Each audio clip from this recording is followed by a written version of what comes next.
వివేకానంద రెడ్డిని స్వయంగా నేనే మర్డర్ చేశానని చెప్తూ దానికి కారణం ఎవరో ఉండుండొచ్చు అంటూ ఒకటి చెప్పిన దాన్ని బేస్ చేసుకుని కేసులో పక్కదోవకు వెళ్ళినటువంటి సునీతకి ఎదురు దెబ్బలు తగులుతున్నాయి.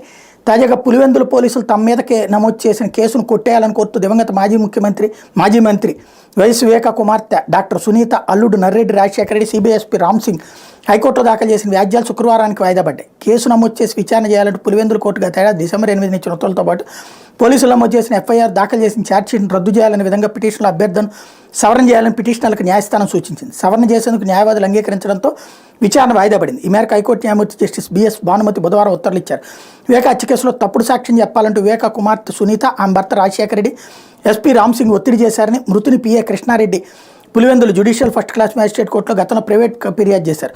దీంతో కోర్టు ఆదేశాలతో పులివెందుల పోలీసులు ఆ ముగ్గురిపై కేసు నమోదు చేశారు. తమపై నమోదు చేసిన కేసును కొట్టేయాలంటూ సునీత, రాజశేఖర రెడ్డి హైకోర్టులో పిటిషన్ వేశారు. సిబిఎస్పీ రామ్ సింగ్ మరో పిటిషన్ వేశారు.